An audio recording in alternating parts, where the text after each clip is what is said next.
शिक्षक मित्रांनो नमस्कार.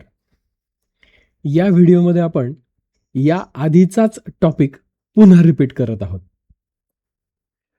आपल्या लॅपटॉपला किंवा आपल्या डेस्कटॉपला USB कोणकोणते डिव्हाइसेस जोडले जाऊ शकतात हे आपण याच्या आधीच्या टॉपिकमध्ये पाहिलं.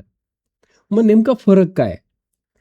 आधीची जी PPT केलेली होती ती PPT मी स्वतः बनवलेली होती आणि आता ही जी PPT बनवलेली आहे तुम्हाला इथे दिसत असेल बघा, नोटबुक LM ह्या AI टूलचा वापर करून ही PPT जी आहे ती मी बनवलेली आहे. AIचा वापर करून बनवलेली आहे. आता आधीची PPT आणि जो तयार झालेला व्हिडिओ आहे हा मी AIला दिला आणि त्याला सांगितलं की याच्यामध्ये काय इम्प्रूव्हमेंट्स होऊ शकतात. PPT अजून कशी सुंदर मला बनवता येऊ शकते. तर मला PPT पण बनवून दे आणि मला त्या संदर्भातली स्क्रिप्ट पण दे. तर त्यांनी थोडीशी रचना बदललेली बघा. तुमच्या आधुनिक उपकरणांची खरी ताकद ओळखा. म्हणजे तुमच्याकडे लॅपटॉप आहे किंवा तुमच्याकडे डेस्कटॉप आहे. याची ताकद तुम्हाला त्याच वेळेस ओळखता येईल ज्यावेळेस तुम्ही त्याला ॲडिशनल डिव्हाइसेस जोडताल. समस्या काय आहेत? आधुनिक लॅपटॉप आणि स्मार्टफोनमध्ये पोर्ट्सची कमतरता येते. म्हणजे पोर्ट्स लिमिटेड येतात. मग आता तुम्हाला एक 10 अत्यंत महत्त्वाच्या USB ॲक्सेसरीज मी इथे दाखवणार आहे, ज्यांचा फायदा व्हिडिओ प्रोडक्शन, शिक्षण आणि प्रोफेशनल कामांसाठी एक परिपूर्ण सेटअप निर्मिती करण्यासाठी होईल. आता या ॲक्सेसरीज काय काय आहेत? सगळ्यात पहिला आहे OTG. तुमचा फोन आहे, ओके. या फोनला मायक्रो OTG येतं. त्याच्यानंतर ॲपलचा पोर्ट असेल, ॲपलचा फोन असेल तर लाईटनिंगवाला त्याला OTG मिळतो आणि USB-C असेल तर USB-Cचा OTG मिळतो. कशासाठी? तर कीबोर्ड माऊस तुम्हाला जोडता येतोय. कीबोर्ड माऊस टायपिंगसाठी आणि नेव्हिगेशनसाठी. म्हणजे माऊस ॲक्च्युली जसं तुम्ही डेस्कटॉप कम्प्युटरला किंवा लॅपटॉपला माऊस वापरता, एक्झॅक्टली तुमच्या फोनचं रूपांतर तुम्हाला डेस्कटॉप किंवा लॅपटॉपच्या ऑपरेशनसारखं करता येतं. त्याच्यानंतर USB साऊंड कार्ड तुम्हाला जोडता येतं. एक्सटर्नल माईक तुम्हाला जोडायचं असेल तुमच्या फोनला किंवा टॅबला तर या OTGच्या माध्यमातून जोडू शकतात. आणि पेनड्राईव्ह आणि एक्सटर्नल स्टोरेज जे आहेत हे एक्सटर्नल स्टोरेज तुम्हाला या OTGच्या मदतीने जोडता येतात. जुना फोन असो वा नवीन टॅब, OTGच्या तुमच्या मोबाईलला मिनी कम्प्युटर बनवतो हे पहिलं लक्षात घ्या. तुमचा मोबाईल असेल किंवा तुमचा टॅब असेल याला मिनी कम्प्युटर बनवायचं ची ताकद या OTGमध्ये असते. त्याच्यानंतर पेनड्राईव्ह आपण वापरतो, पण पेनड्राईव्ह खरेदी करताना काय महत्त्वाचे नियम तुम्हाला पाळायचे आहेत लक्षात घ्या. तुम्हाला कधीच आता इथून पुढे 2.0चा पेनड्राईव्ह घेऊ नका.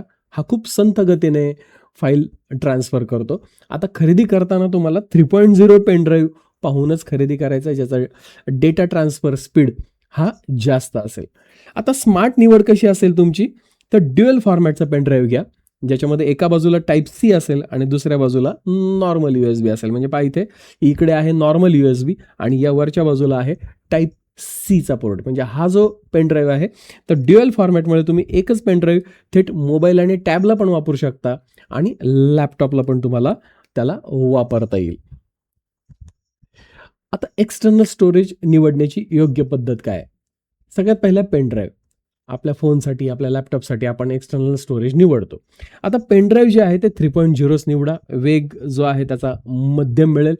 कशासाठी सर्वोत्तम आहे? बेसिक डॉक्युमेंट्स आणि छोट्या फाईल ट्रान्सफर करण्यासाठी हे बेस्ट आहे. दुसरा आहे SATA SSD आणि टाईप-C केबल. एका बाजूला SATA SSD तुम्हाला जोडायची आहे आणि दुसऱ्या बाजूला टाईप-C असेल. ही टाईप-C तुम्ही तुमच्या फोनला जोडू शकता किंवा लॅपटॉपला जोडू शकता. वेग मध्यमचा आता वेग वाढणार आहे तुमचा. जलद गतीने तुमचे फाईल ट्रान्सफर होणार आहे. लॅपटॉप आणि फोनसाठी सेकंडरी स्टोरेज म्हणून तुम्ही याची वापर करू शकता. 128 GB ते 512 GB तुम्हाला मोठी स्पेस मिळते आणि स्पीड पण चांगला मिळतो. तिसरा पर्याय जो आहे तो NVMe M.2 विथ एन्क्लोजर. म्हणजे ॲक्च्युली ती पट्टी येते आणि जी पट्टी आतमध्ये बसते याच्या. वेग जो आहे याचा सर्वोत्तम असणार आहे. प्रोफेशनल व्हिडिओ एडिटिंग, प्रचंड मोठा डेटा काही सेकंदात कॉपी करायचा आहे तुम्हाला, त्याच्यासाठी बेस्ट आहे. जुन्या लॅपटॉपची इंटरनल हार्ड डिस्क काढून, लक्षात घ्या बऱ्याच जणांच्या घरी जुने लॅपटॉप्स पडलेले असतात, आपण ते वापरत नाही, खराब झालेले असतात आणि ते तसेच पडतात. आता त्या लॅपटॉपची हार्ड डिस्क काढता येते. त्याची इंटरनल हार्ड डिस्क काढून ती या कनेक्टरद्वारे तुम्हाला वापरता येते तुमच्या लॅपटॉप बरोबर USB-Cचं कनेक्टर वापरून. येस, हा बेनिफिट आहे. आता एक पोर्टमधून अनेक डिव्हाइस जोडायची जर सोय तुम्हाला अपेक्षित असेल, तर हे अतिशय सुंदर डिव्हाइस आहे. एका बाजूला येतं USB-C आणि त्याच्या उर्वरित नेक्स्ट पार्टला येतात 4 USBचे पोर्ट. कशासाठी? नवीन लॅपटॉपला फक्त 1 किंवा 2च USB-Cचे पोर्ट्स असतात. Keyboard, mouse, pen drive, dongle जे काय आता इथून पुढे गोष्टी आपण पाहतोय, ह्या जोडायच्या म्हटल्यानंतर त्याला मर्यादा येते. अशा वेळेस मल्टिपल डिव्हाइसेस एकाच पोर्टच्या माध्यमातून जोडण्यासाठी या पद्धतीचं पोर्ट येतो. USB-C टू USB हब याला म्हणतात. एकाच टाईप सी इनपुटमधून 4 नवीन USB 3.0 पोर्ट्स मिळतात. 4 पेनड्राईव्ह किंवा 4 वेगवेगळे डिव्हाइसेस तुम्ही एकाच वेळेस याला जोडू शकतात. त्यानंतर आहे docking station. USB-C docking station हे लॅपटॉपला वर्क स्टेशन बनवतं. काय आहे याच्यामध्ये? याचा एक पोर्ट असतो USB-C जो जातो लॅपटॉपला. लॅपटॉपच्या हायस्पीड पोर्टमध्ये USB-Cच्या तुम्हाला याला जोडायचे. दुसऱ्या बाजूला तुम्हाला काय मिळतंय? HDMI किंवा DP display port, dual monitor जोडण्यासाठी, 4Kचं आउटपुट तुम्हाला घेण्यासाठी बेस्ट उपयोग आहे. RJ45 लॅन, हायस्पीड लॅनसाठी याचा उपयोग होतो. USB-C पॉवर डिलिव्हरी लॅपटॉप, त्याच वेळेस लॅपटॉपला चार्ज पण करायचं आहे, तर चार्जर जे आहे ते चार्जर तुम्ही चार्जरच्या पोर्टमध्ये जोडायच्या ऐवजी तुम्ही या पोर्टमध्ये जोडू शकतात, याच्या पोर्टमध्ये जोडू शकता आणि तुमचा लॅपटॉप चार्ज पण करता येतो. 100 वॅटपर्यंत तुम्हाला त्याचं पॉवर मिळते. त्याच्यानंतर मेमरी कार्ड पण याच्यामध्ये टाकायची सोय असते. कीबोर्ड माऊस तुम्हाला जोडता येतोय आणि हेडफोनसाठी पण ह्याला जॅक आहे. एक USB-Cचा पोर्ट आहे तुमच्या लॅपटॉपला.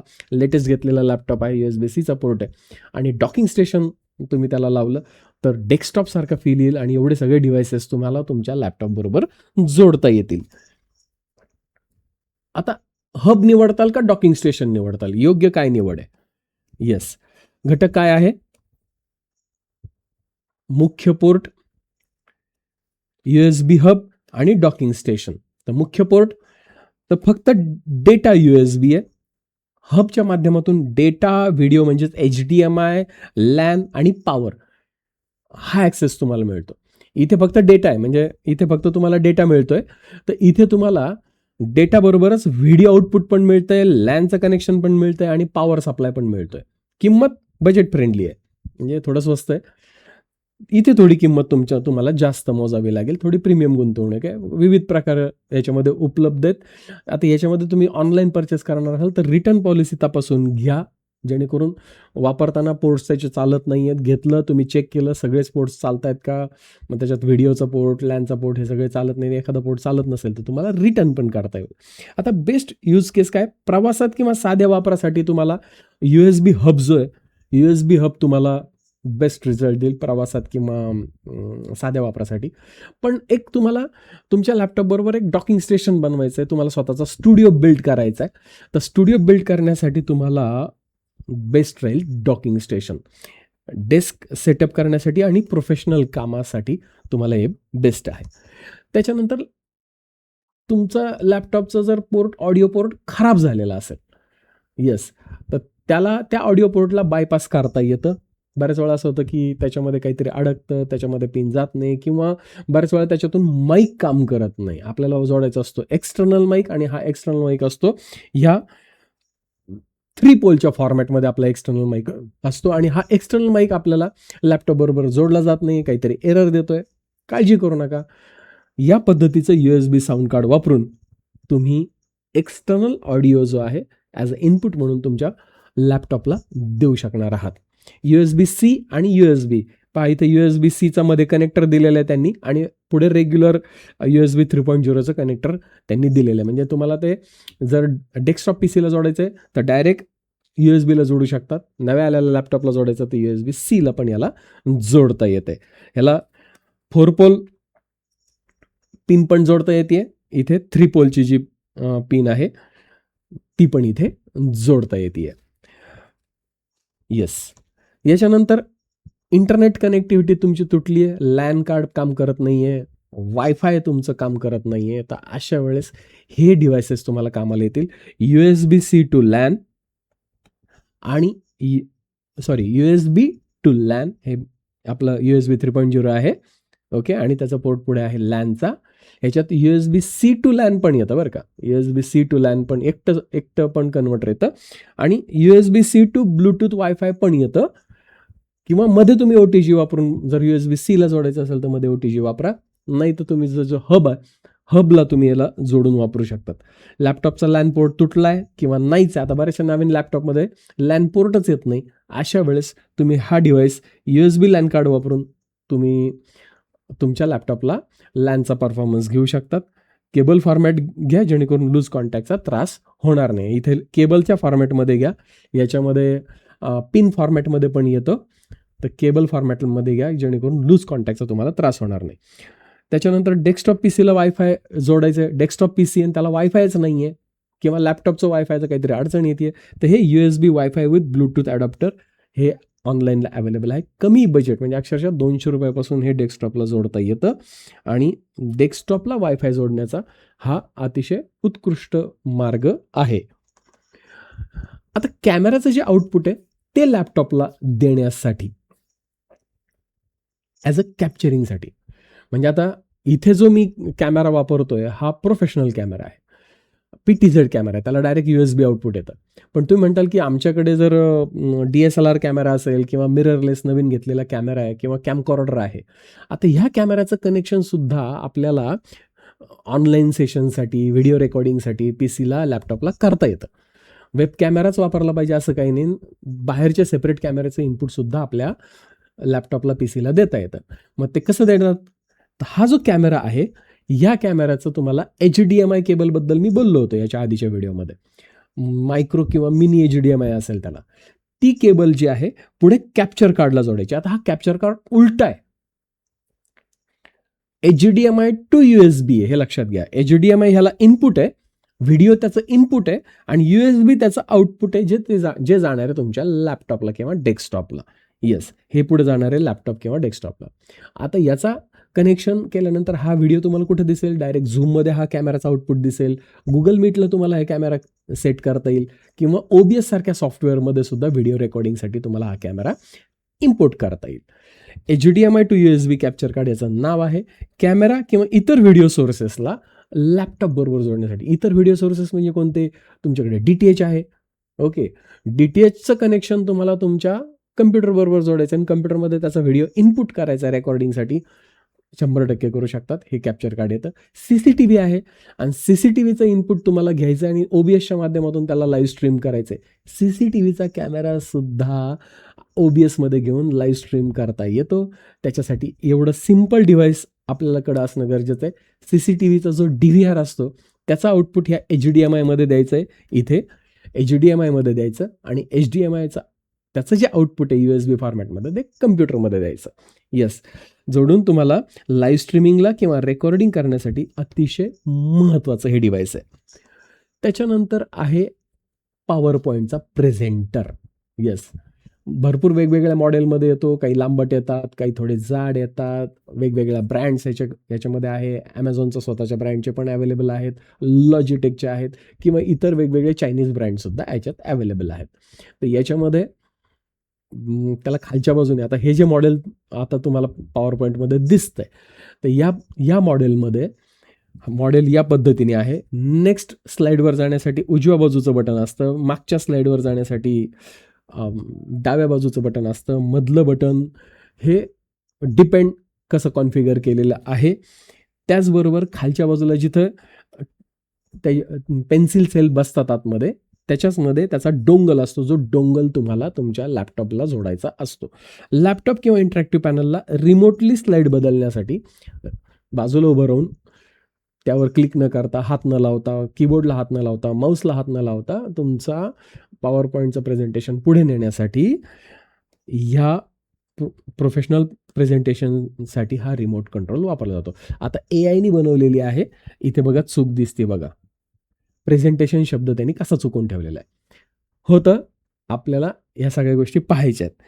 प्रेझेंटरच्या खालच्या बाजूला एक छोटा USB डोंगल असतो, तो काढून लॅपटॉप किंवा पॅनलला तुम्हाला जोडायचं. काम झाल्यानंतर तो डोंगल पुन्हा आतच सुरक्षित ठेवून द्या. AA किंवा AAA बॅटरीवर हा चालतो आणि विविध ब्रँड्स आणि किमतीमध्ये हा उपलब्ध आहे. त्यानंतर द अल्टिमेट कनेक्टिव्हिटी इकोसिस्टम. लक्षात घ्या, आपल्याकडे आहे लॅपटॉप, त्याला आहे मिनिमम पोर्ट्स, कमीत कमी पोर्ट आहेत 2 किंवा 4च त्याला पोर्ट आहेत.